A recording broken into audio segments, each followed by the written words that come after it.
I'm Spencer Scott Holmes. And I'm Ryan Dunnigan. Come back at you with Evangelion Part 3.33 of the Rebuild Series. You know, at least these numbers are kind of at least going in order until you get to that fourth one. Oh, so is the fourth one going to be 4.44? No.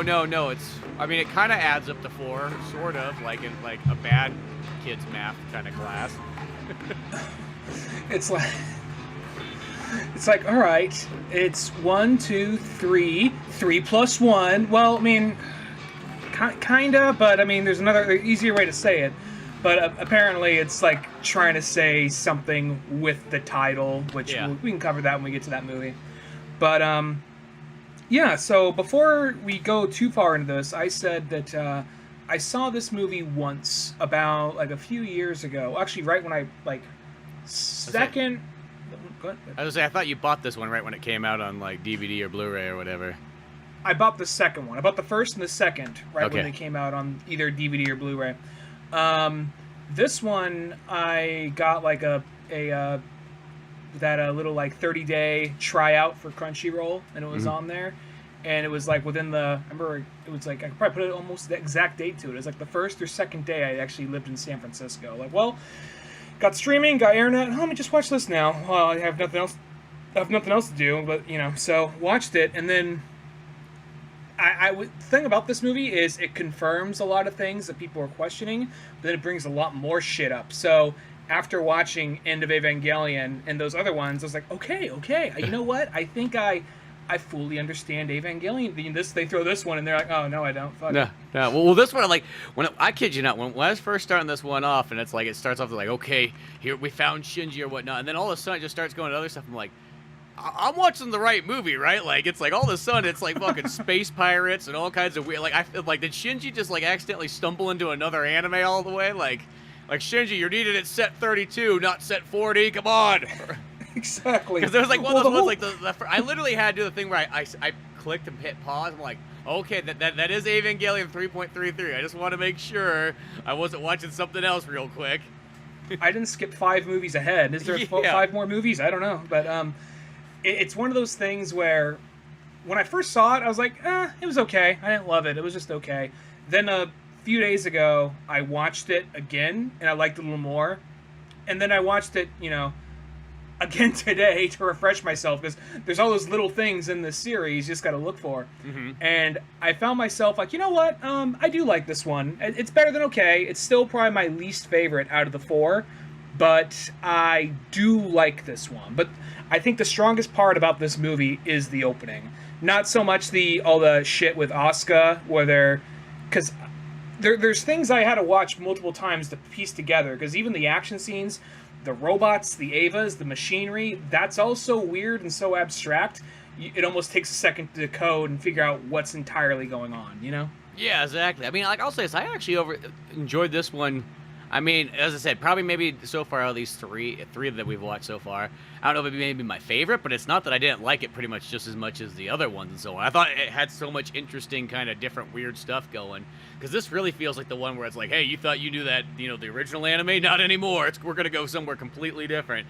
And as I said, like when it first started off and you got that, like, it almost felt like Skies of Arcadia going on here and whatnot. And then you got, like, Asuka's got, like, an eye patch on and everything like that. I mean, she's, like, 2 steps away from, like, smoking a cigar and so on. It's just like, oh, well, this is pretty cool. I'll get behind this. I like this kind of space pirate kind of theme going on here. Misato's just all like, I've been burned for 14 years, and now I don't have fun anymore. Peng Peng died, and this is who I am. Once you lose your penguin, what else do you got in life but trying to conquer the other enemy on this planet? Like, on her back, she just has this giant tattoo of a penguin. Says, never forget. It just looks like a Yakuza-style tattoo, but it's a penguin instead. Like sleeves and shit. It's just this angry penguin, like a martial arts stance, but it's a penguin. Yeah, no, all that I'm all for. But like I said, when I say it's probably my least favorite of the 4, it's not, like, that much. When I first saw it, I was just like, it's okay. And then, watching it, now I've probably seen this movie 3 times. Mm-hmm. Watching it 2 more times, I've come around to like, oh, I like this movie. It's still probably my least favorite of them, but it's just the pacing's kind of weird, and it starts doing the thing where I feel like the show had time to explain. I mean, there's a lot of throwing the pieces out there and letting you figure it out. But this movie in particular, more so than the second one or the first one, gets to that point where crazy shit you had no idea was possible starts happening, and they scream it in exposition. It just the action scene's happening. Like, wait, go back. What's happening? And then so the beginning of the movie, when they have for some reason they sent Unit 1 into space. Like, all right, we don't want them getting it. But that's the whole retrieval mission. Well, but I thought let's send into space, because that's where angels don't exist, right? Well, I think they just wanted to be hard for Willie or Willa, whatever they call it. Yeah, I love it. Who she worked for? She worked for Willie. Willie. What was that? Well, that's actually her second groundskeeper Willie. She had the man in the shadows. Yeah. But go ahead. I was just gonna say, when the third impact happened, it killed all the penguins, so that really set Masato off. I don't want to spoil anything for you, so I'll just be quiet. Be like, no, the fourth one's all penguins all the time. It's just 2.5 hours of pure penguin action. Oh, the fourth one, they surprise you. Pen's the next pilot. Yeah, he's really the chosen one. Yeah. He's actually Shinji's father too. Yeah. They explain it. Yeah, it's explained. Don't worry. But I was gonna say that whole something I always kind of appreciate about Evangelion is I always like the design of the mechanics and of the robots and all that kind of stuff. And even though stuff is cutting edge and of the next level, there's still kind of this quality to certain things. Okay, yeah, the Avas, those things are top notch. Those things look sleek and is cutting edge as possible. Mm-hmm. But some of the things they got to jerry rig to make the mission happen, that looks like something they really had to slam together in a couple of days. So when Asuka is going up there on those weird rocket booster things, and she's in that weird rotating shield thing, kind of control it. As goofy as it kind of looks, I'm I appreciate that, because there's something about it. They only had probably so much time to get this thing happening, so Mm-hmm. they probably had to use what parts were lying around to make it happen. It looks fully functional and it works, Mm-hmm. but it doesn't look as good or as sleek as the Avas do. And something else, now Nerve, they mass produce Avas and they have the dummy system, but the thing about it is, since they're so they look stupid. They look like these dumb little, almost kind of drone-like things, which almost have more angel qualities than Evangelion qualities, because they've almost become the very thing they're fighting. Yeah, it's like they use a dummy system, and somehow, some way, they just look fucking dumb. Well, it's kind of what's the thing they fight? They come in, and it's this little thing screaming, it looks like it's shooting an AT field behind it. Uh-huh. And it's this little stacked disc thing with these little poker things. Mm-hmm. And that's what it is. And that's what they're fighting for the first 5 minutes of this movie. And they fight a couple more of those things. And it's that, you look at it and that looks fucking stupid. But at the same time, I think it's supposed to look kind of stupid, because you're not supposed to feel anything for it. I think it's just you can't attach yourself to that. Even though it's an Ava, technically, because it's supposed to be one of those mass-produced Avas, it's more rather than having personality like the other Avas do, this is something more with a strict purpose. So that's narrowed down to functionality rather than what looks cool. Yeah, exactly. No. That is kind of, I think, kind of what it's going for and so on. That's kind of an interesting one. The other thing that's kind of interesting, I noticed right off the bat, too, is that this movie's in a 240 aspect ratio instead of just being a, 185, Sounds like a small thing, but I was like, oh, well, maybe that's the significant. It's hey, it's been 14 years. We've changed our aspect ratio in Japan 3, or in Tokyo 3. What did you think of that twist? Because that was one of the twists. Oh, wow, that's ballsy.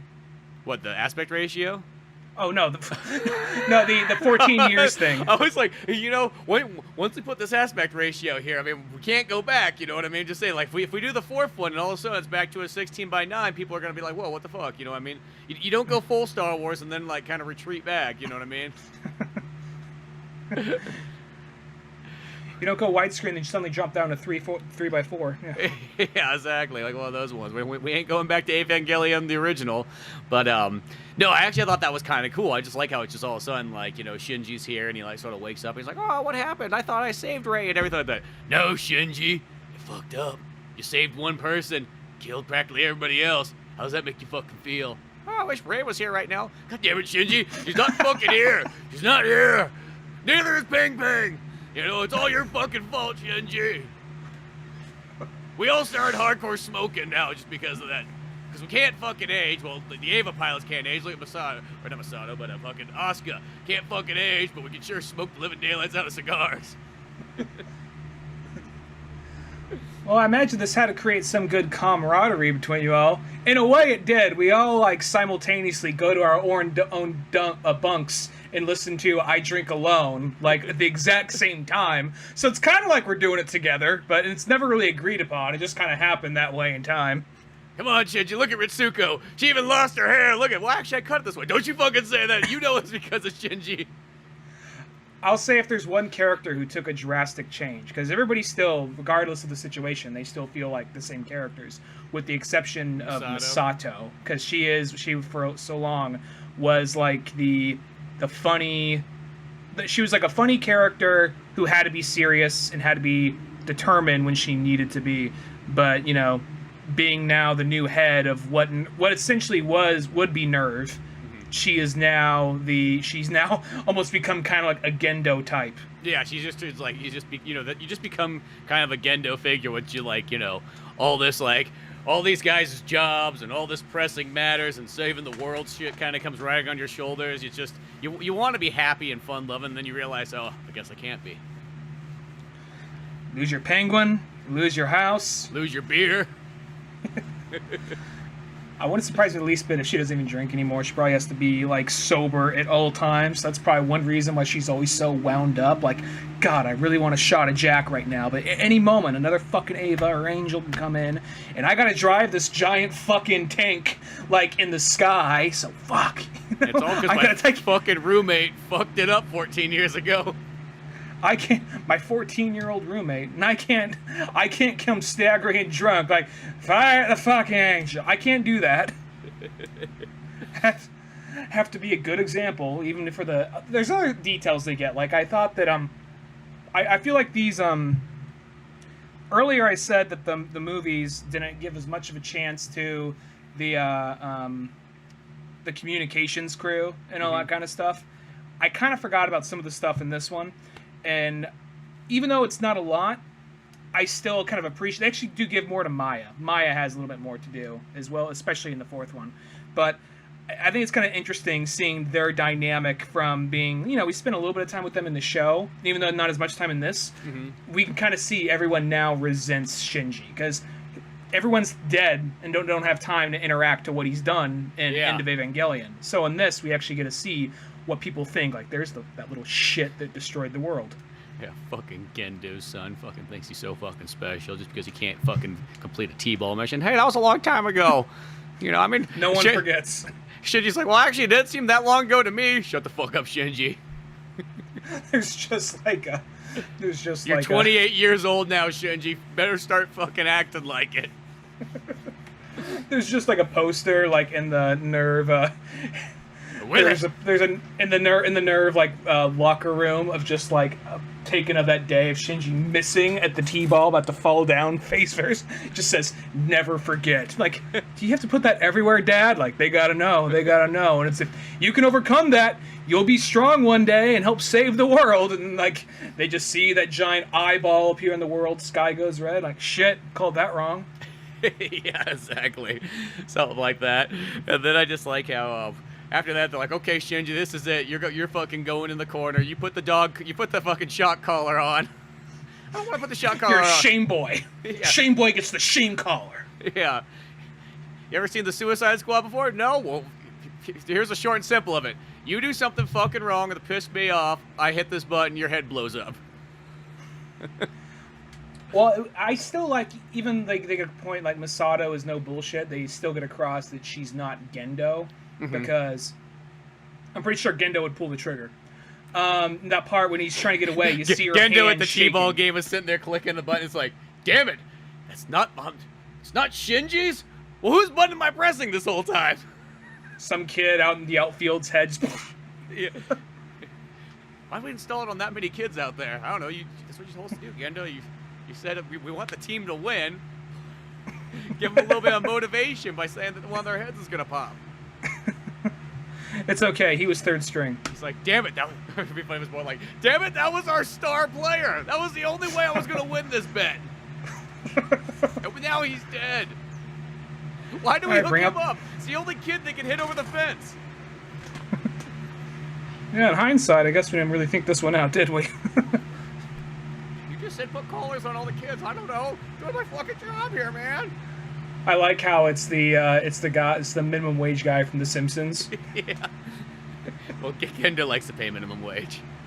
True. He's like, you're just installing shock collars that explode on kids. Like, why do I need to pay you more for that? It's easy. Round the neck, click in. That's all you gotta do. Pay a monkey to do this shit. You know, if it wasn't for those fucking animal rights people, I would be paying a monkey to do this shit. You can pay a monkey in cigarettes and bananas. He can jerk you off at lunch break. I'm just imagining some dude leaning back in a chair, like, pants down, monkey jerking him off with his feet. And then he reaches over and grabs a sandwich, starts just eating a hoagie. Yeah. Two things at once. My kind of lifestyle. The only way to have a lunch break. But going back to the movie, though, the whole thing is, that whole opening, I think, was pretty awesome, because the idea they actually have this giant Ava. I mean, they use Unit 1 to power it, but even the giant thing they're flying looks kind of like an Ava. Mm-hmm. And just to give any questions, because I was wondering this in this movie, and then they answer it in the next movie, all those other battleships floating around, those are unmanned. Those are just yeah, those are drones, more or less. Just kind of hovering around. They're almost like, I didn't know. It's like, dude, they got like the Star Wars like Armada going on right now. It's like, because 14 years isn't that long for them to have all this like super future. I mean, they already have futuristic tech, but it just feels like they had even more of a jump in, like, you know. I guess probably what it is, they cobbled together all this, cobbled together like what was left and kind of made this giant armada go out there and fly around and so on. But no, I think all that stuff kind of looks cool, and just that twist of like, oh shit, it's been 14 years and so on, and then Shinji's all like, well, what happened to Rey? And no one really has an exact answer on what happened to Rey and so on. And then all of a sudden he hears Rey's voice, and then like this Ava comes out, it's like, come Shinji, come to me. He's like, yeah, I'm going to her. Fuck you guys. Sano, fuck you. I'm not paying rent for this month. She's like, we don't have a place to pay rent for anymore. Well, yeah, whatever, I'm not doing it. Bye. Even that whole thing with fuck you, Asuka. Yeah, I said it. Stupid cunt. What are you gonna do now? Oh, Shinji got some balls like in those 14 years sleep. It's funny, the more it doesn't sound like he has balls, but the braver he gets, the more his voice cracks. It's kind of weird. But mixed with that, though, I thought the whole thing with like when they had Toji's sister there, because that was like, oh shit, I forgot about. I mean, I know they mainly just use her as a plot device and probably a thing to sell body pillows of later in the line. But like a plot device, like, yeah, it's been 14 years. I'm proof, because I was 6, even though when that happened, even though you never met me at that time. I know you almost stepped on me, but all good. But yeah, you know what? I know my brother like kicked your ass in like the parking lot. Made the nerdy kid film it. Yeah. And then they jerked off to it at night, which I thought was kind of weird, but get out of my room, Sakura! God! Watch me beat up a nerd. Fuck. It turns me on. They had well, I do feel a little bad for Shinji, and aside from the fact that's a lot to like take in, to be the idea of like, you know, hey, I just want to save the day. I just want to save, you know, the clone of my mom, who I don't know is a clone of my mom yet, and then to find out like everyone's not telling you, like, you fucked up. Like, how did I fuck up? What happened? You fucked up. But how? What? Nobody's really telling him. Yeah. Oh, if you get back to that robot, your head's gonna explode. Why? you fucked up, you know. That's all it is. So when Ray comes in and like Unit, which was cool to see, it was like a modified version of Unit 0, because like Unit 0 is one of the ones they kind of don't use after a while, you know. So it was kind of cool to see it back, and to see him get out of there. I thought that was cool, but I think the movie kind of slows down for a minute, and this is where the lull was for me, when they get over to Old Nerve HQ, and the whole thing with that, you know, I think they're there a little too long, just kind of like giving a little bit of exposition here and there. I know they want to beef up the relationship between him and Kaoru, but it's not like it's not as much as it wasn't as long as I remember. It actually went by a lot quicker. You know what I mean? Yeah, well, I actually think that part's kind of interesting. I mean, yeah, it definitely does slow down for like a good 40 plus minutes or so. But there's a lot of interesting stuff there, because I feel like that's kind of like, okay, because all of a sudden you're just throwing into this 14-year future world, and they don't really tell you anything in that first half an hour. You just kind of see some action stuff. You know, obviously Asuka's lost an eye. There's all this stuff that kind of there and no explanation. But then when it finally gets back to Old Nerve and they're there, it kind of slows down. Just kind of lets these light kind of slow explaining it and so on like this, and you know, then they get there kind of like we gotta play piano together. Why? Well, this is how we're gonna fly the ship together. Like, haven't you ever seen fucking Pacific Rim? Yeah, we're gonna do it kind of like that. But well, Kaoru is one step away from you got a tight little man pussy on you, don't you? Oh, it stinks. He's one step away from that. He's well, it's once it's you know, I live underground. Your dad's here. He's a little old for me. I'm not into clones, so hey, fresh meat. Well, I want to say there's something that implies, I mean, I don't know, I'm jumping ahead here. I want to say there's something that implies maybe him and Ray down the line, maybe, I don't know. But I'm jumping ahead there. But no, that is one of those things with Kaoru, because he is very forward, but I think that's kind of because he kind of came in the show, he came in, and he was just he's only hey, man, one episode in the show, wasn't he? He was one episode in the show, and then he pops in the flashbacks and the whole after the end of the world thing in the movie. Yeah. And he's just kind of there to be hey man, I know you're really sad right now, but I can be here for you as a friend. Mm-hmm. Or we can just fuck. Either way, however you want to do it. Okay, well, he's like, I'm actually not gay, but you know, I'm just open for many things. I honestly think Shinji is kind of I could see him being gay. I could see him being bi, or even just being to the level of just somebody actually likes me. I mean, I'm not gonna fuck him, but he actually likes me. I could honestly see Shinji fucking Kaoru, in all honesty. Yeah, but, well, because I feel like Shinji would just get peer pressured. He's one of those kind of people who be well, I didn't really want to, but he was getting tough, and he said if I did it, then we could look at the stars later. And I look at the stars, and I always kind of wish I had somebody to look at the stars with. So I said, well, you know what, just suck that dick and get it over with. That's what my dad would have told me. Now he's running Nerve. Yeah, there's a circle of those guys in Sail A. And suck each one of their dicks in numerical order.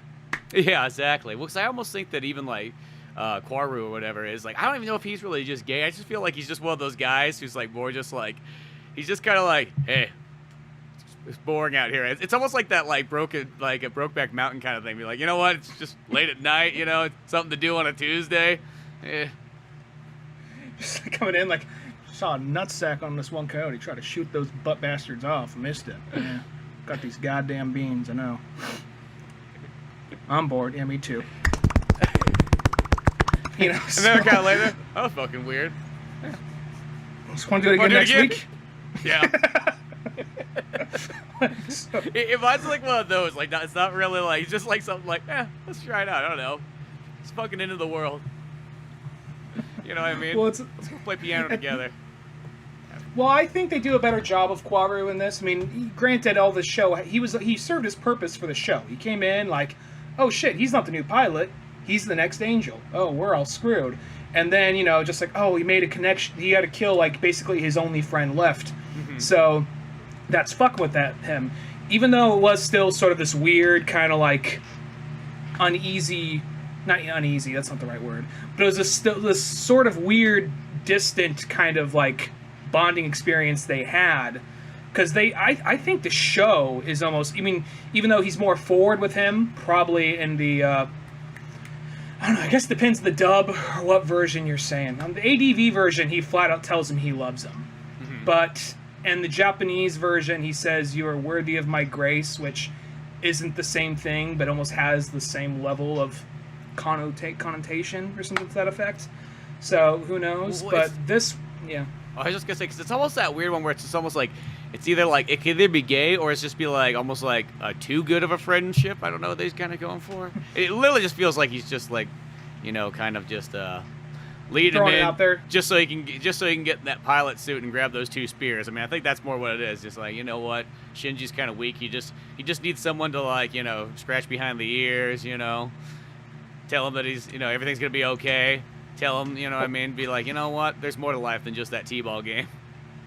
Well, on top of that, you said something about him being peer pressure, and this is not this movie, but I think it merits being brought up.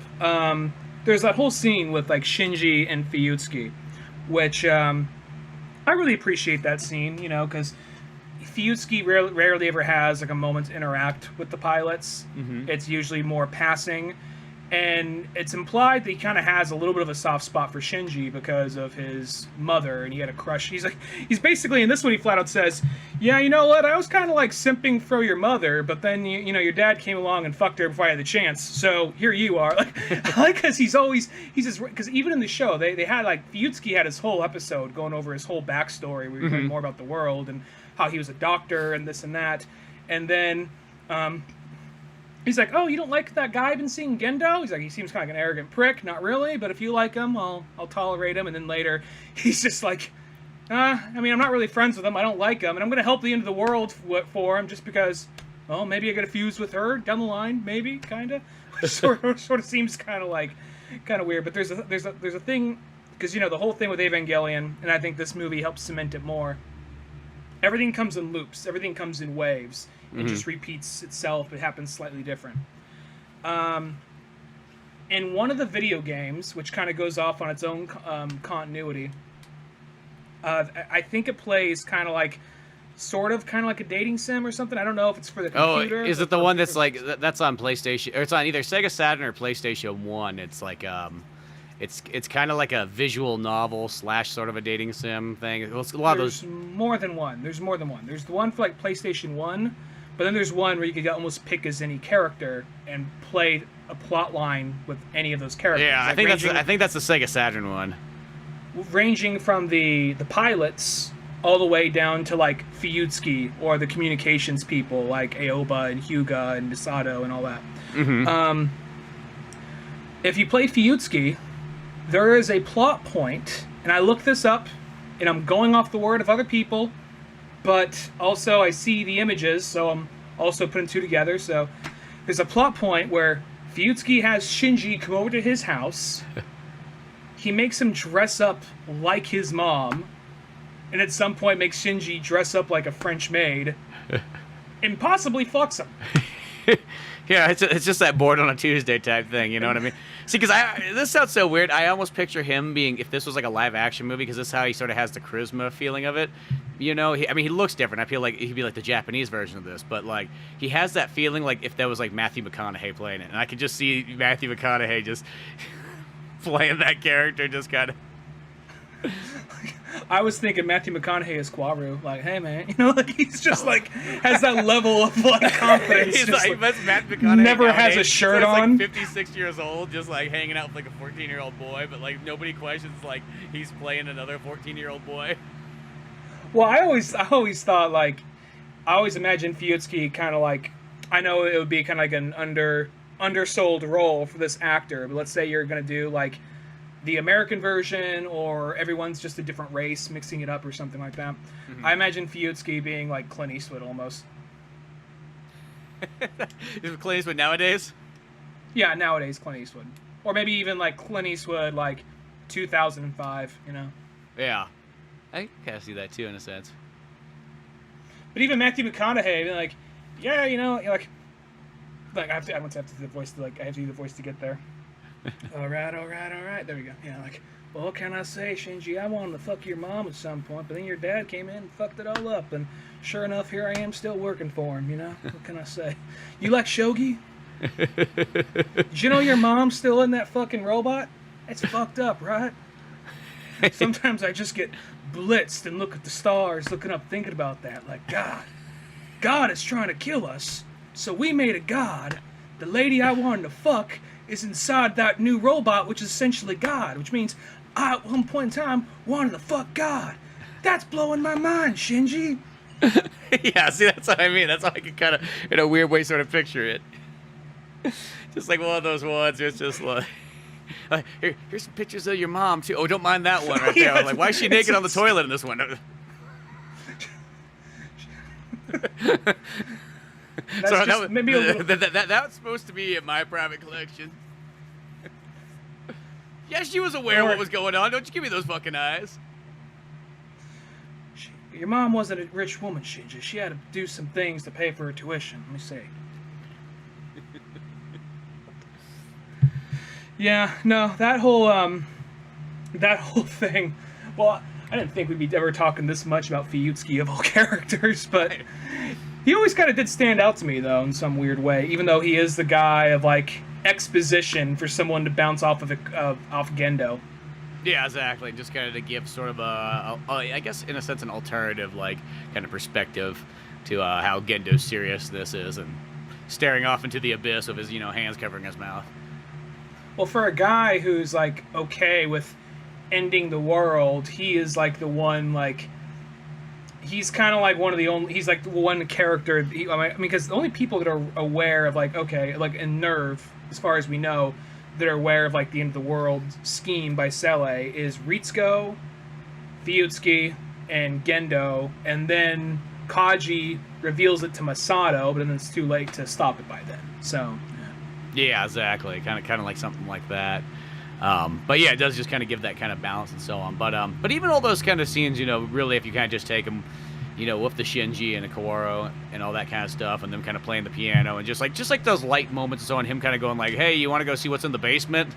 It literally has like a Hardy Boys moment where they're like going down. It's okay, I can go first. I like how he's just going out there like tucked in shirt. Pants. Shinji's in a whole fucking radiation suit. Yeah, it's like he's in fucking Fallout or something like that. You know what I mean? Because that was the part, like right there. I'm like, what does that mean of his character? Obviously, he doesn't need the radiation suit. You see that where it's just like, no, Shinji's just a little bitch. It's like he's that fucking kid that the second that he goes outside, he's got to have a fucking umbrella, even though it's not raining. It's just the sun out and so on. He doesn't want to put on sunscreen because it kind of sticks to his skin and makes him kind of break out into a rash, so he says. Yeah, and it makes him feel like kind of like he doesn't like the smell of it. The smell bothers him and so on, The smell of grass makes him dizzy, so soccer is out of the game. Yeah, exactly. He actually, as long if he's at like 100 feet of like a football field, he starts to pass out. It's just too much testosterone in the air. He just can't handle it. He just gets woozy. He says, when a bunch of sweaty men are running around in short shorts, it's too much for him. He's down to his knees. Saying to himself, I mustn't run away, out loud for everyone to hear. Meanwhile, the dad's there trying to pick him up from school, like, let's fucking go, come on. That one. I don't know whose fucking kid this is. Don't look at me. Not my kid. He just like starts like speed walking back to the car. Yui's in the car. We're like, Kendo, we can't leave him. Drive. We can't leave him. This will make him a man.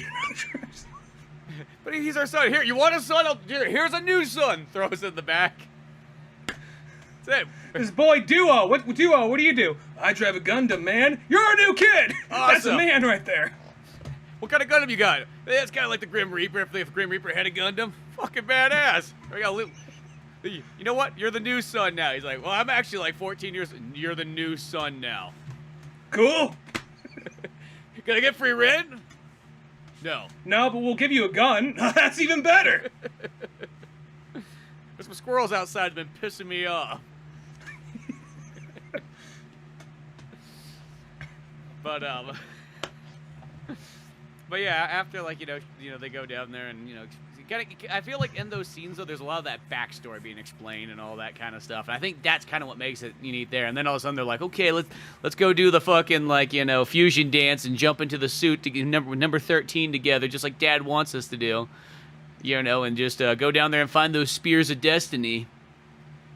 Go into that, because when they go to that down underground area, because, you know, there's the whole thing with everything starts over. And watching this, I'm not sure how far back everything does start over. Because you see all these piles of Eva skulls and all these piles of just, like, dead Evangelions. So it's kind of leading to believe, like, okay, what if, like, whenever they restart it, maybe it's not every, like, you know, millennia or couple billion years. What if it is kind of like, end of the world happens, we reset it, we bring people back, but, like, the Evas are left behind or something like that. That's kind of what that's leading me to believe after watching this. And then you still had parts of, like, Giant Ray's corpse laying around, you know? Mm-hmm. Yeah, there's just all this kind of junk under there. It's almost like San Francisco after, like, the fire, and they're just like, you know what, just pave over the rest of that carnage. I don't care who the fuck's still... Just because they're screaming doesn't mean I'm going to dig down there. That's a lot of work. Pave over it. We're going to get fucking these random-ass hills in the future. No one's going to realize what they're all about. Like, that's what sort of felt like. And then now after, like, the, you know, the third coming or whatnot, or the third impact, it's like one of those ones that's, like, broken it down. They're like, hey, let's go down the basement now and go see what's down there. Yeah. And that whole part, because I think when I first saw the movie, I was just like... Go ahead. Like if Shinji was like Shinji Ikari and the mystery of the basement downstairs. like he's him and, like, going down with, like, a flashlight, opening it up down there, like, looking down. There's just these, like, skulls and stuff that are just barely illuminated at the far end. Shinji's in the front, Kwaru's in the back, just salivating, staring at his ass. His hand's just, like, on his ass real hard and steady. Shinji's just bent over, like, in, like, the suit going, ooh! Like the sunscreen girl with the dog. Except for he's got the flashlight, like, right where his wiener is, that's just, like, shooting up the beam.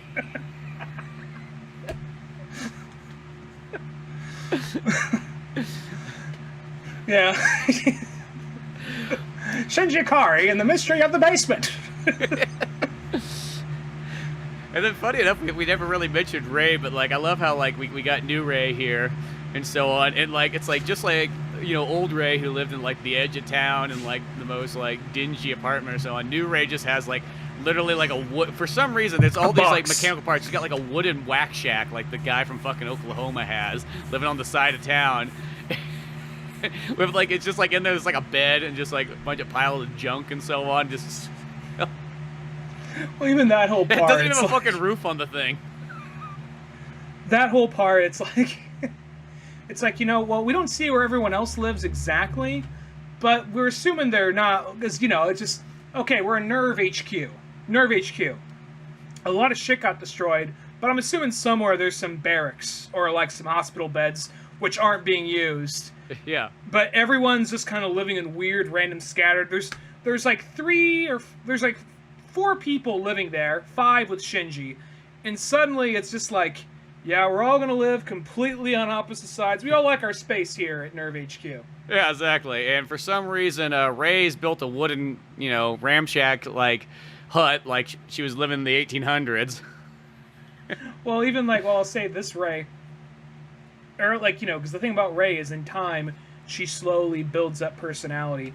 But every time Ray dies, it's always kind of like back to blank slate, like, I don't know who I am.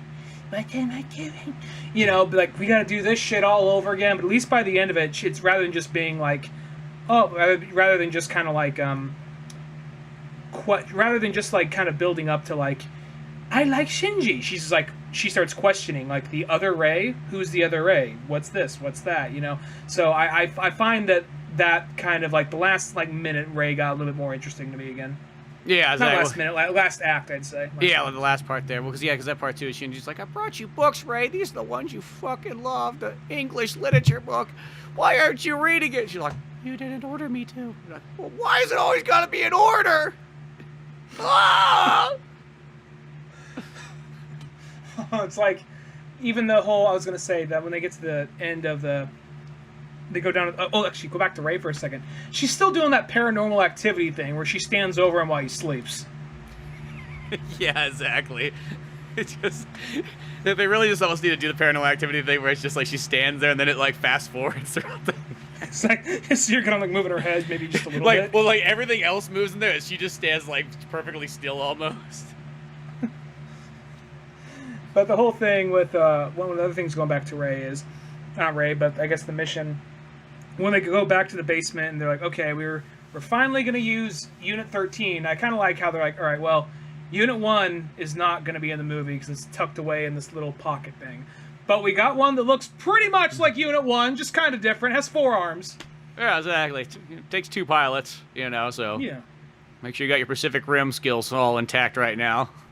I wonder if they saw Pacific Rim. Like, that's a good Well, I know, because I thought about that too. I'm like, it's one of those ones like, this movie actually probably came out before Pacific Rim, actually. As far as Japan goes, because I think this one came out like, let me see, I know it. 2012, I think. Yeah, so, because I don't think Pacific Rim was like till 2000, God, in my mind, I want to say it was like 2016, but I'm like, wait a second, Pacific Rim's like way older than that. It's like probably like 2014 or something like that.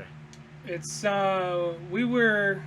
we had an episode on Pacific Rim, yeah, the first one. So it's during the run of the podcast, which this day and age, that doesn't mean that it could be... That episode, for some reason, I remember this, that I think it was that episode, it was you, me, and Marley sitting on my back deck. Yeah, I think something like that, yeah.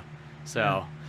It's one of those ones, but it's still like that part right there kind of reminds me like, oh well, I think Pacific Rim, no matter what, kind of took a lot from Japanese anime / kaiju movies and all that kind of stuff, and said, hey, let's do that like sort of Americanized and have it be like big badass battles and so on, and kind of patriotic. But yeah. Well, I feel like thing went out for a second. But something about Pacific Rim for a second. I feel like each robot was supposed to represent a particular genre in mech or a subgenre, and I think the one that was piloted by like the 3 or 4 Asian dudes, it was a sleeker, slender robot. Maybe not Evangelion specifically, but I think that kind of alternative giant mech kind of thing where the robots started sleeker and shinier and more badass, Well, yeah, because I think that one definitely had, kind of like the mix of Evangelion. I mean, since there was multiple ones, I think it had sort of the Power Rangers kind of feel to it. Almost like a Gatchaman kind of like, those kind of like styles. Yeah, I think that was definitely what I was going for. Where, of course, the Russian one was very like almost like Soviet power, like almost like it's something out of like Fallout, even though that's, probably not exactly what they're going for. But, it has like that feel of like, super mass power, industrial strength. Like 50s kind of sci-fi where I feel like Gypsy Danger, which I always thought was such a cool name, but Gypsy Danger was meant to be like kind of like standard kind of Gundam, something kind of like that. Yeah, kind of in that kind of sense, God, I fucking love that movie so much. Too bad that it's just weird. It's like there's a sequel. It's not that it's bad, but it's just it was not nearly. It was like the same problem that, like, I know we're getting off topic, but it was like the same problem that the Kingsman 2 kind of had, where you had the first movie being like so badass that you think it's like, dude, the second one's just gonna be even better, and then the second one just dips, and you're like, what the fuck? Well, even like the thing with the first one, it was like a movie that I liked it when I saw it, but I kind of found myself appreciating it more with time. Yeah. And then by the time the second one came out, I was like, oh, okay, I don't have high hopes for it, but we'll see. And I was like, I was kind of right. It's just kind of whatever. You know what I mean? Cause, yeah. It's not that it's bad. It's just. I think when you have a movie, it's so high up, and then it just kind of drops. Even if it drops to like, if it was any other movie, you'd be like, oh, that was decent. But when you just kind of like, man, you just had such a almost pretty much like a perfect movie, and then you kind of drop the ball on the second one. What also felt sort of like, here's my son, here's Idris Elba's son, we never saw, it was off screen the whole time. Yeah. I mean, there's a cool concepts, like the idea of like, okay, even though all the kaijus are dead, you got people scavenging off their bodies and selling on the black market, and that's what he does. So there's some cool ideas and themes. But then we get to like, Charlie from It's Always Sunny fucking an alien, and then we also get to like, I don't know, it's just like, we gotta build a brand new team, a team of young, hip kids. I'm like, oh, okay, whatever, I would have been fine with just, like, maybe Charlie, maybe the whole happened, the Charlie, gentleman didn't want to come back. I don't know. Yeah. I forgot his real name. The gentleman didn't want to come back. Yeah, exactly. That and then also they made Charlie from It's Always Sunny just get even more like wacky and goofy and slapsticky in his like role. So it's bizarre. I don't know. I almost need to give it another go though. I don't think I've seen it since theaters. But back to Evangelion that inspired Pacific Rim. See, it all ties together. But yeah, so it's like okay, well, after you get past all those kind of Ray scenes and so on, when they're down like Nerve and all that stuff, they get to like that kind of final battle where they're like, okay, we're gonna go get the Spears of Destiny or whatever the fuck they're calling it. I don't know why I keep calling it like that, like it's the Wolfenstein expansion pack, but I think the two spears, because they needed two different spears and there are two identical spears. And when I first saw that, I was kind of like, because Kaworu's making a thing of it, and I appreciate that whole bit because it's the first time we see Kaworu looking unsure and looking stressed, because he's always the guy, hands floating in his pocket. It's like, I can die right now. I don't give a shit, Where this version, he is a little more like, just at that scene, he's like, give me a minute. This is all fucked. And Shinji is the one that actually doing shit by the end, but he doesn't know why he's doing it, just following orders, assuming it's all going to be good.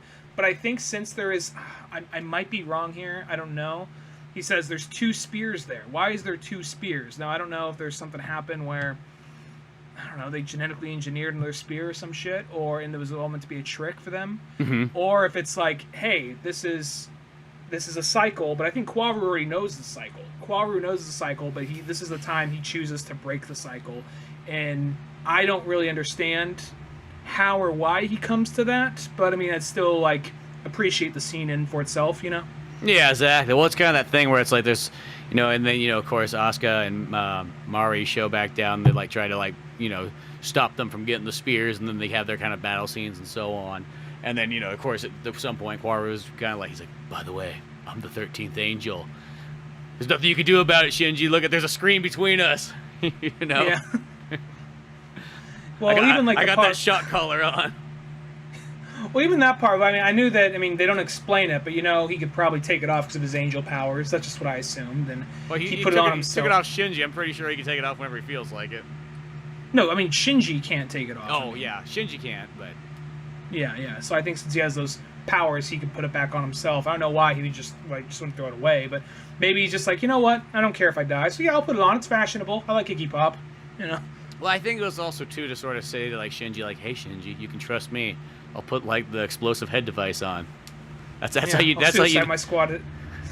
Yeah, that's I'll how you... suicide squad myself if I have to, yeah. I'll put the thing that explodes, like, that explodes our heads, but I'll sit right next to you in the pilot seat. Except for it's going to be... you're not going to realize this, but it's going to be almost kind of like death-proof here, And everything's, safe as long as you're sitting in this seat. Well, even the part, like, this is the look on Shinji's face when the thing finally goes off. And I think it's because the ship finally gets into range. And Misato doesn't know who has that thing on by this point. I'm just like, fucking God, kill that fucking thing! Just, like, flicking the trigger, like, 1,000 times, probably. Just for good measure. And then it just goes off on, like, Kaworu. And just the look on Shinji's face in that scene.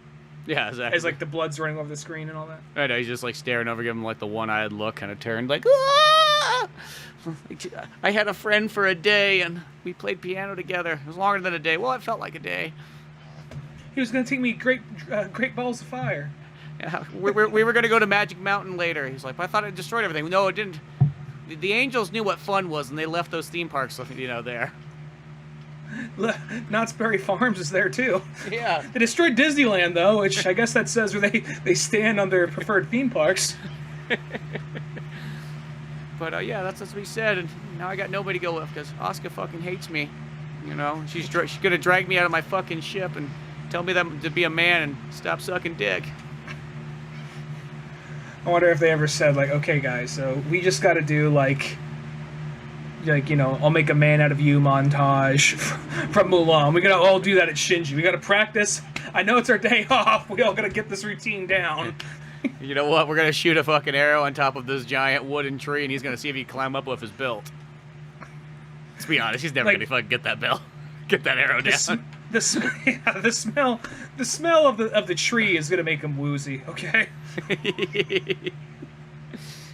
See, this is the difference. Milan had something to prove. Shinji's not trying to prove anything. You think he is until he throws some, like, mom clone pussy at him. Yeah. You know, it's whatever. You know. Shinji kind of told me last night. He says that he likes to keep it in the family, whatever that means. He said his favorite romantic comedy is Deliverance. Yeah, exactly. And he never pictured himself as the Burt Reynolds character.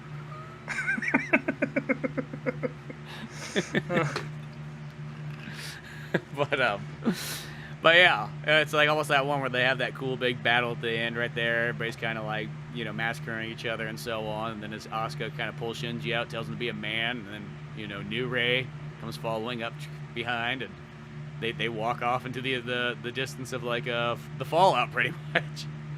Yeah. Well, there's all that shit where once again the end of the world almost happens again just because Shinji doesn't understand. Like, did you understood where the two spears were? Because there's two, but there's supposed to be one, and that's the thing that threw Kwaru off and picked him up on the scent that things weren't right. Yeah, I mean, like, I for some reason I thought there was supposed to be two spears the whole time, and it's just like when they grabbed the two spears, I think Shinji thought it was gonna be like, if I could turn back time. I think that's what he was singing, and then I could save the original Rey, because the new Rey seems like work. Go back to happier days. I'm sorry, did I fuck up the lyrics? Oh, it pretty much works. But you know what I mean? Like, kind of that thing. And then it's just like that thing where, like, you know, Haru's just kind of like, he's like, yeah, man, it's just going to, you know, it's just going to turn it back. It's just going to do the old reset. Just the old, like, Deus Machina. Like, you know, Zeus is going to come on down on a string and just make it all right. You know? And then Shinji's like, yeah, that sounds great, you know? I mean, I know I've only known you for like a week, and you know, you took pictures of me naked when I was showering. I thought that was kind of weird, but, you know, that's what friends do, right? That's what you said. I thought for a minute, like, what came to mind was, like Matthew McConaughey Feudsky with his arm around him. Like, let me tell you something, mate. You want to press restart? It's just like when your PS2 starts messing up, and you know that the only way you're going to fix that game file is just going to press restart. Just going to wait for that logo to come back up.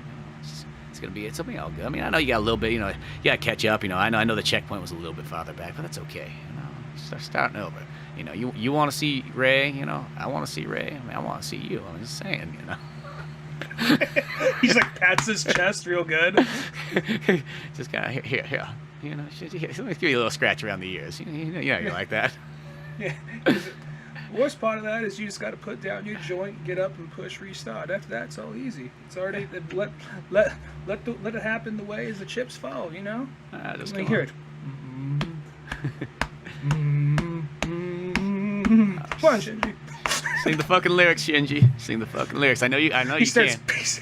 He starts like doing it to Shinji, like hitting his chest. Like, ow! Stop hitting me! I have a weak heart.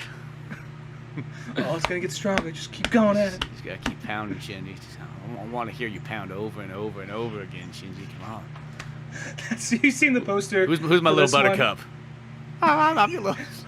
Yeah. Who's my little buttercup, Shinji? You fucking know it. Don't you fucking know it? We're gonna look at the stars together, right? That's what we're gonna do. You know, who's gonna play piano? I can't play piano by myself. I mean, I can, but I want you there. I want you there playing the bass part. You know, I'm soloing so hard, soloing left and right, and I want you to keep that rhythm just hard, heavy. Shinji, I want you just to pound on those keys. I want you to show those keys who's boss. You know what I mean? Like, we're gonna forget all about your dad. You know what I mean, Dad? I want you to call me Dad. He's just like, I know you don't do hard and heavy. I know you're very soft boy, so we can start off with the harp. Then from the harp, we can go to the cello. Then we can go to double neck bass. All right, and we just go to. Let your dad just hear that bass. Let your dad just hear those walls crumbling. We could both go fuck your mom. Like, what? Oh yeah. You're not. I mean, it's okay, dude. After the third impact, you know, those kind of things go out the window. You know what I mean? Those are just little issues and so on. You know. Shit, I mean, we're like one of 1,000 people or something left. Shinji, come on, do something fucking wild. You know what I mean?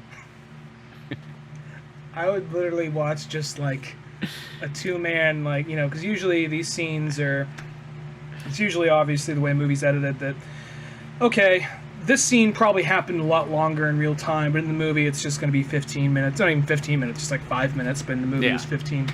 I would really watch one night of Fuyutsuki and Shinji playing shogi, and it's just Fuyutsuki, voiced by Matthew McConaughey, saying this kind of shit to him. And at some point he's like, hey man, let's go get a steak. I know a good place. You know? Yeah. The two-man Oh, what's this? A picnic out here? Shit, I didn't know about that. Well, it's already set up. Might as well get comfortable. Man, look at those stars. Yeah, exactly. It's one of those things and so on, you know. But no, I feel like getting back to it all, it's because Shinji knew that he could, you know, he was going to fix it and he was going to get the original Ray Ray back and it's just going to all work out and Asuka was not going to be nearly as much of a bitch anymore. It's like, I don't think she can become more of a bitch than she already is, but Jesus Christ, she's like a bitch times 4. It's probably because she's missing an eye, you know. I tried to ask her what it was all about, but, you know, women are, they don't like to tell you anything. They just send you riddles and throw beer cans at you and die on you. The day Shinji became an incel. Started like favoriting a bunch of Ben Shapiro videos and no bullshit videos. Just, you know, it's just every woman in my life just has some kind of fucking problems. It's like, no, I don't even know. People tell me to look in the mirror. I don't own a mirror. The problem's not me. Problem's with the world, clearly. I mean, yeah, I ended the world, but still. Yeah, you know, and then me and my new best friend, we got the spears together, clicked them together, and we thought we were going to actually end the world one more time, but I thought I was restarting it. So, you know, I know I made a big mistake a long time ago, and, you know, Masato said there was no way you're coming back from this, and I thought, you know, if I just restart the button one more time, I can, you know. And for a so, minute when she said, I mean, what's the worst going to happen? I mean, we already had one or the third impact. I mean, what's the fourth impact going to do? When she said you made a big mistake a long time ago, I of course thought she meant the T-ball game. Because, you know, when people, you know, mention my name and mistakes, T-ball's just soon to follow. I didn't realize Greatest this at the hits, time, his dad says. but many people placed bets on me that night because they actually thought I was going to be an all-star. So much so that, like, they had Smash Mouth there in the audience getting ready to play all-star once I hit that T-ball. And then, you know, the second I missed and everything like that, they walked off and said, yo, we still get paid. You need more highlights for his we're not frosted playing tips. Walking on the Sun.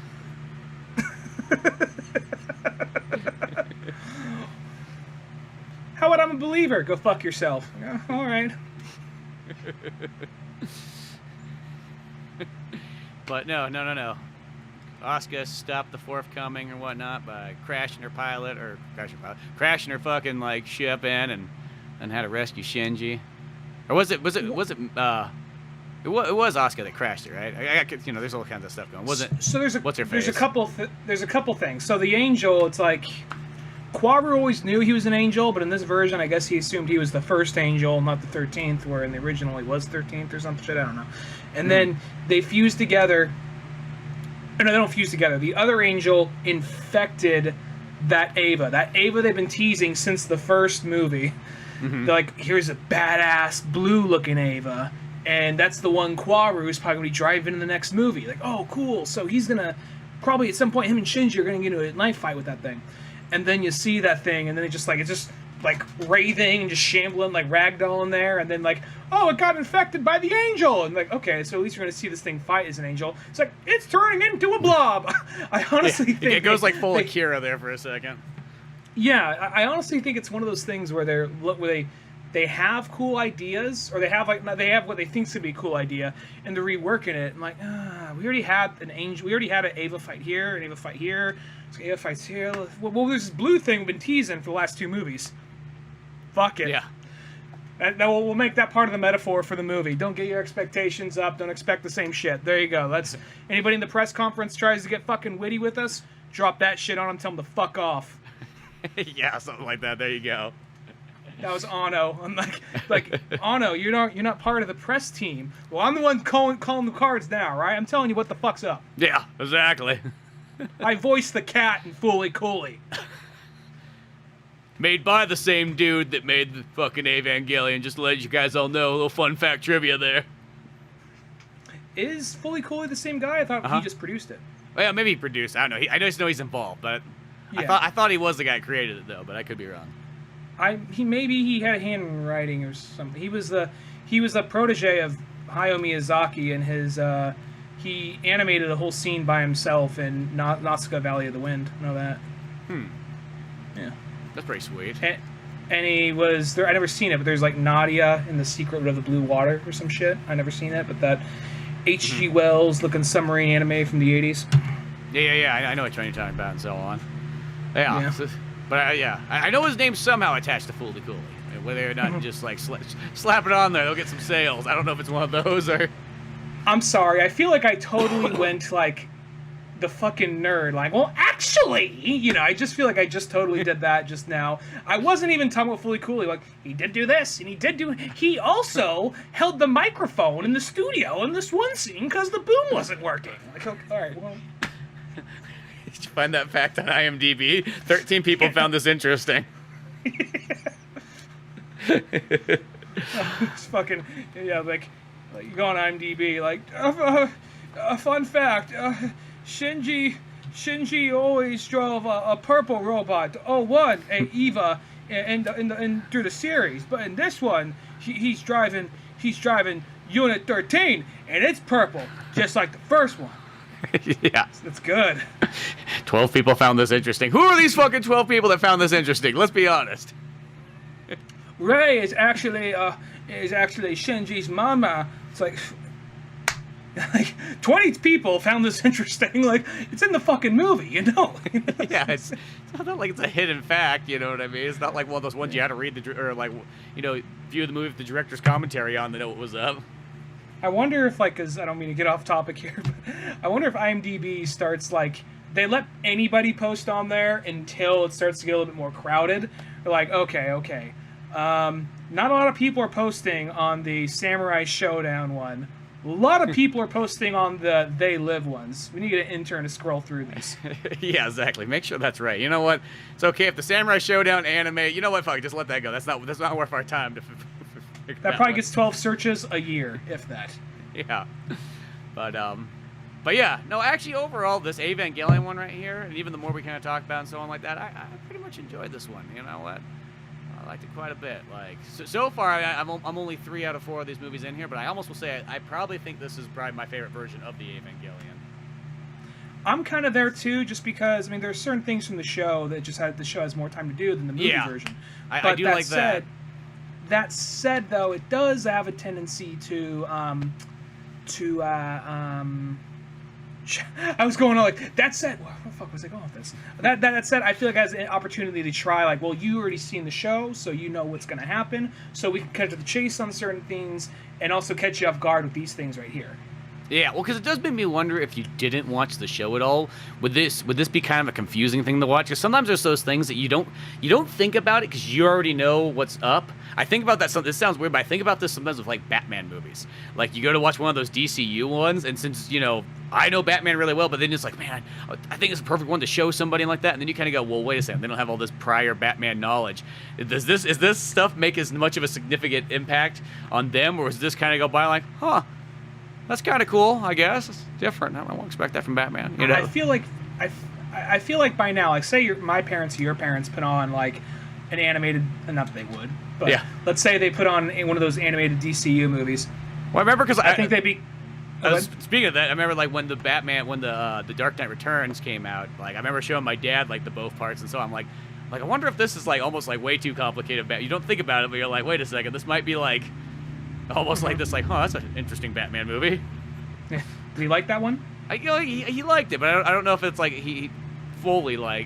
You know what I mean? Without the excess content and that stuff, I felt I don't know. He probably didn't like as much as watching say Dark Knight. No, I get you. I think something like Nightwing, they would be a little confused on. Yeah. So if it just popped in, who's this guy out of nowhere? But if they had something where they describe it, dismiss it away with 1 or 2 lines of exposition, they'd be on board.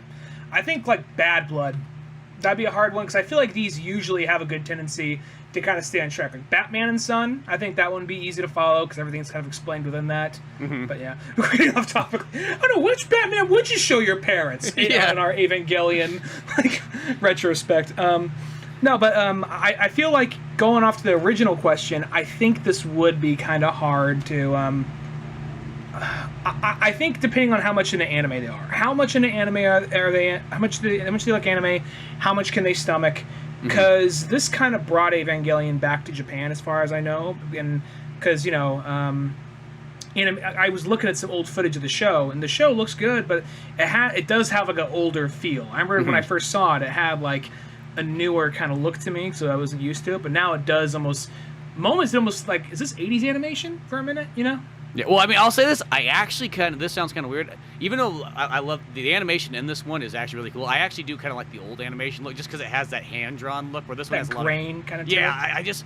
There's something to be said. Like, when there's just a bunch of sweaty guys and gals in a room together fucking hand-drawn some paperwork animation, that always looks just... I just like that look even more. 'Cause it's like you could see the grit in it, you know what I mean? You can see, like, the blood, sweat, and tears put in that. Where, like, when it's a computer one, it's just like one of those ones where it's like, I'm not saying that there's not work in there or so on, but it's almost like... Okay, we're just going to rotate this ship around and render. Okay, guys, who wants coffee? No, I get you. You know what I mean? It's not like, okay, because, especially when you watch old mech stuff and you're like, shit, somebody had to draw that thing flying in and out and spinning around. So like that's, to me, is like, that just blows my mind almost. Like, and keeping those fucking mech proportions all, like, right and so on. Holy crap. I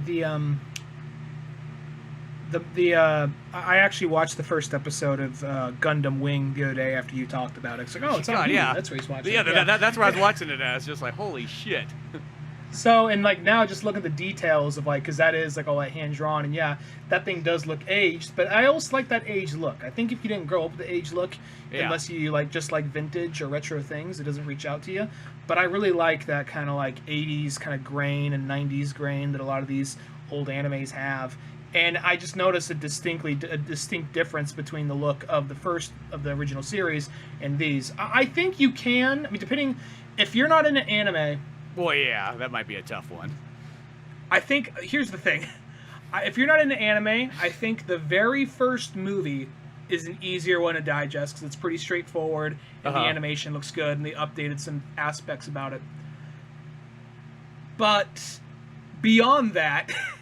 Once you start, like, immediately jump to Asuka with all the humor, as the show, where it kind of leads up to it, and then you jump over to, like, the end of the world happening, but then it doesn't happen, and it's 15 years later, and this girl was dead, but now she's inside the Eva, so is his mom, and all this, and then they're just throwing exposition out in the middle of a battle and never come back to it, Yeah. So it's like... So I think it's just one of those things that it would be probably a harder first show, I think... If you're already into anime, maybe people might want to go back and check it out. I think so much of it though does become a sequel as opposed to a reboot. Yeah, well, and that's why I feel like it fits almost like you got to sort of see both. Because I'm even thinking of just somebody who they're already sold on anime. So you don't have to get past that kind of barrier or anything like that. That it's just they've just never watched anything Neon Genesis. That's how I kind of think about it. Like if you were jumping in, it'd be almost like. Well, I'm trying to think. I was gonna say like sometimes some of the if you jumped into like some of the random ass Dragon Ball Z movies and that was the very first thing you saw, like that might be like you're seeing fucking Cooler's Revenge as your first. or like Lord Slug or Android 17, just really weird random ones with like a lot of history behind them. Yeah, you know what I mean. Like I feel like something like that where it's like you sort of need the reason why it works is because like there's the other ones that kind of go with it, but Yeah, no. Overall, though, these ones I've just been really digging. I just think this kind of Rebuild series is pretty darn solid. At least for the first three, I just feel like, dude, you really can't complain about, anything in them. They're good the whole way, great action. The animation's fantastic, and so on. Even the CG in it looks, good. And I know that's kind of what makes the difference between the 1.0s and the 1.3 or the 1.11s and so on is they kind of came in and I kind of found that whereas like, I found something that said that's like, the reason the numbers means they tweaked some of the animation so that it matches the fourth one. That was the whole point. Oh, okay. Or at least in the third one, I know it said that for that, which makes me assume that probably 1 and 2, the reason why they added numbers. Then 1 and 2 might have been to match the third one, or maybe even match just the second one. They just kind of went back and sort of said, like, okay, re-render that, like, CG scene out again now. Don't you tell me you're like Final Fantasy, you deleted all your fucking original files. Well, it's also like... thinking back, because whenever at the end of it they have like the next time on Evangelion thing, like the show used to do, but it's for the next movie. Whenever they do that, I want to say maybe there's 1 or 2 shots from the second movie in the trailer to in the first one, but the third one and the second one. Let me clarify this. The trailer to the third movie that's on the second movie and the fourth movie to the third. They have footage that's not even in that. They have so much footage. Because if you look at the end of the third one, they show like a scene with a bunch of Rays standing there. Mari is like naked from shoulders up, taking off her glasses. Kaji's yelling, pointing a gun. Unit 1 is parked, not all fucked up with a red sky behind it. So there's like, I think they have an idea and they get closer and closer. Like, yeah, we can't use any of that shit. Well, it's also what was like. It's like next time on Evangelion, and like literally, it's like 9 years until that fourth part comes out. So it's like, or 8 years. No, it's like 9 years. Like fucking ridiculous, almost when you think about it.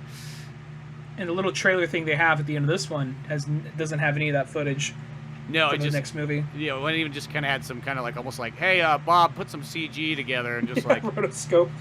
Yeah, get that going. Like we just need something for that, to keep them hooked. You know what I mean? Because I don't know when it's coming out, so get that together. I don't care. Get your dog running outside and rotoscope him in there. I don't give a fuck how you're gonna do it. What was with Unit 2's kitty cat mode? I mean, the whole thing, the teeth, the fact that it goes full on beast. I guess this is gonna sound like a stupid complaint, but the fact that it goes beast and almost like it's more feline-like, I don't think that's dumb. I think that's kind of cool. Yeah. But they give it, if you look at its paws, they give it little like cat paws, little silly little cat paws on this god robot thing capable of destroying the world, and it has like monstrous teeth and all that shit. I think it's that weird thing that maybe like in, when you're on like the Far East, there's a lot more fear of like giant cat predators out there and so on, where like in America you're just like, it's a fucking kitty cat. We got mountain lions here too. Yeah, but it's just a fucking mountain lion. Ain't fucking, it's just a big kitty cat all it is, I'm just saying, like, where I think over there it's like, it's like there's this like there's this fear of like the tiger and all these kind of things that's been built in for many a years, and So it just comes out through like, well, even though we have like us, like, like cat cafes here, that's like almost us like embracing our fears. Yeah, we gotta, you gotta praise the cat gods. That's why I made these. The cafe is not for us; it's for the cats. It's like, Hello Kitty. It's our safeguard to them. We make it's the many sacrifices we have to make to praise the cat gods. Mario in a cat suit. That was asked upon by the cat gods themselves. This was Ava's contribution. Yeah, cat mode. That cat put on the same. That robot put on the same cat suit as Mario. Just went out a little differently. Exactly. So you get that and so on. But no, this definitely makes me look real forward to number 4. Let's just call it 4 to make it easy. God forbid we're calling it 3 + 1.5 or whatever the hell it is. Redux. Yeah, Final Redux. Sleep Edition for Nintendo DS. The old Dream Drop Distance or whatever the fuck that one. Kingdom Hearts. Is that like Chain of Memories? Well, because it's like it's literally 4D. because it's 3DS, so it literally has 3D titles in it. I want to say it's like Dream Drop something, like Distance or Dream Drop Douche. 3 deep in, I don't know. Fuck. 3 deep in. That's where it's gonna end up going. I mean, can I say that it's always the 3 of them together: Sora, Donald, and Goofy. I mean, Exactly. I'm just saying, I only played the first 2, but the energy I felt was there. Yeah, exactly. Did you play the other 6 in between? No. I was confused. No. I didn't know what half the other 6 in between even were. Like, how many games were there, and not remasters or remakes of the same game? It's the most confusing thing. All I know is that there's one for Game Boy Advance, there's one for DS or 3DS, because I know this is a 3D HD thing. And then I almost want to say there's one for fucking regular DS and PSP, so I'm confused as fuck. I want to say there's one where it was like the Nintendo, it was the Game Boy Advance or Nintendo DS one, whichever one it was, and it went to, but it was made for PlayStation 2, where they took the same concept of the game but put it through like how you played it on the first one, but using those same assets basically. I almost want to say I think that's the Game Boy Advance one, but I could be wrong.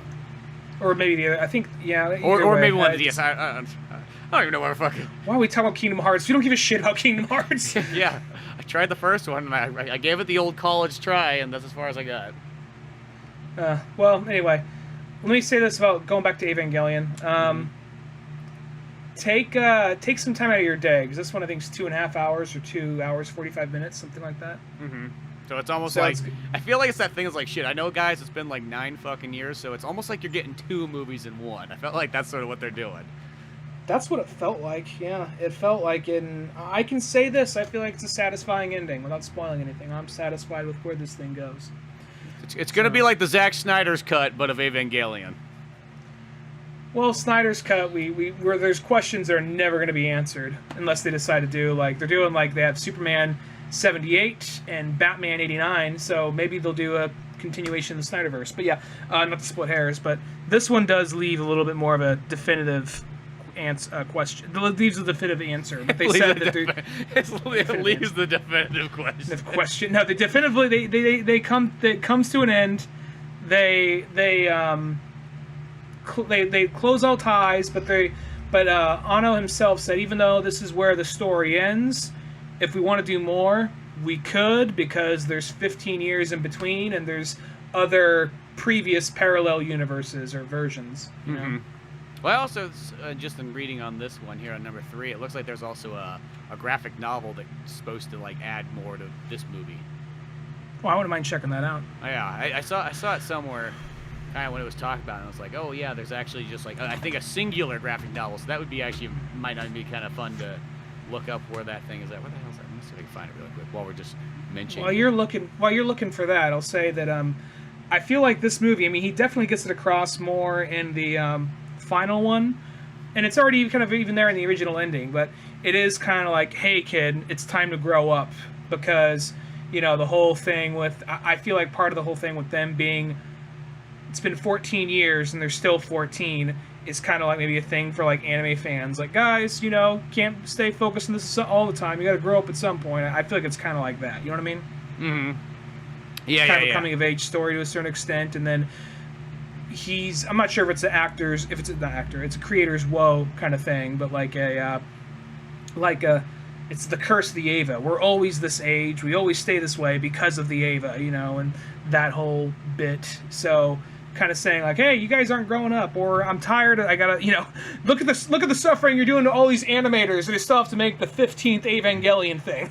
Yeah, exactly. It's just still all this stuff here. Actually, real quick, I found that comic. It sounds like it came in like the box set version of the DVD. It's only 17 pages, so it's not like super long. But probably has the most. It's only 17 pages, but it has the 17 most important pages you'll ever read in your life. It's like that, yeah. Yeah, it's explains everything. It literally tells you how the next movie's gonna end. Yeah, exactly. You know, but yeah. So we'll come next time with Evangelion. We'll just call it part 4. Fuck it. Yeah. You know, we'll cross that bridge when we get there. But Evangelion 3.33, you could not redo. Good one to go check out if you want to continue the marathon with us.